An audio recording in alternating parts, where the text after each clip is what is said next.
Hello, welcome to the sideboard one last time here at the StarCityGames.com Standard Open in Indianapolis, part of the SCG Tour, brought to you by Twitch, Ultimate Guard, and Patrick Sullivan's favorite Tig Tone. I am Nick Miller here with our Open champion, Anthony DeVarti. Congratulations. Thank you so much. This trophy is for you, one of our new golden trophies. Now, coming into this weekend, a lot of people had pinpointed Crassus and the Sultai deck and the red decks is kind of where you want to be. How did you end up on the deck of your choice? We were testing out everything we could think of, and we weren't finding anything that was like really great.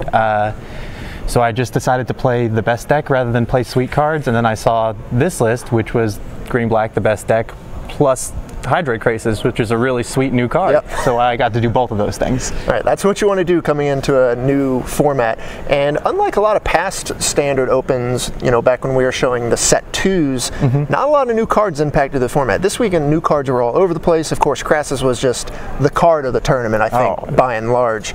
And take us through how well that card performed for you, and just it was just everywhere.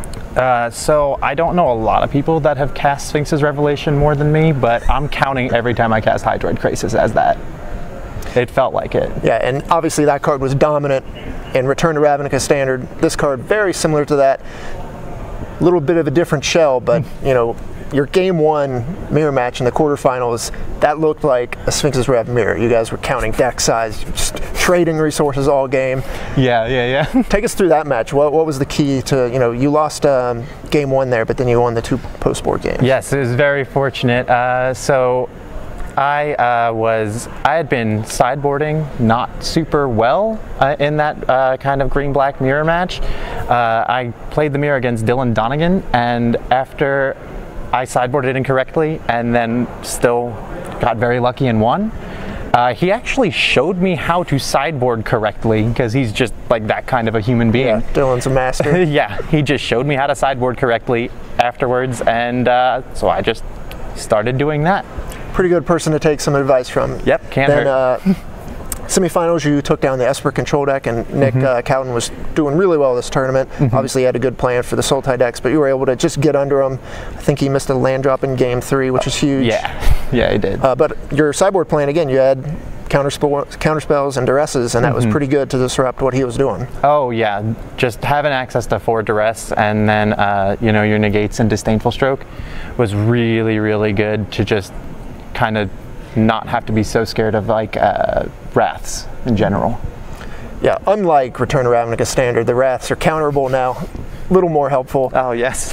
Finals matchup, you had to feel pretty good in game 2 after the duress and saw a handful of lands, and that seemed to be all he drew after that. So. Oh yeah, that was there were not a lot of non-land cards drawn in that second game at all from my opponent. Me, I drew gas the whole time. It was great. Yeah, I mean that's what that deck does. And we saw that last format. Golgari did the same thing. This deck, you're just upgrading that deck. I have to say, is that the deck to beat going forward? I think it does feel like the deck to beat going forward. Absolutely, yeah. How would you go about building your deck to try to adjust to that going forward? I would drastically change my sideboard, because I saw a lot of the Sultai decks playing like Hostage Taker to go over the top in the mirror, and that looked really, really very good. The Tender Shoot Dryad that we had for that plan didn't work out as expected, but I think there's that, or I think people are going to play that Tocatli Honor Guard. Right, that card, I saw a few people playing it and talking it up, knowing that this deck was going to be important this weekend, and it showed up in a few matches. There was only, I think, one in the top 8, but I think you dodged that. Yes. And you were pretty set. Yes, that was very happy to not be playing against that creature. All right, any closing thoughts or shout-outs or anything this weekend? Yeah, I just want to say a special thank you to my friends who sat around here waiting for me this whole time. I want to say thank you very much to Legendary Games in Richmond, Kentucky and Lexington, Kentucky. It's my hometown store, and they never stop trying to teach me how to be good at Magic, sometimes against their own best interest.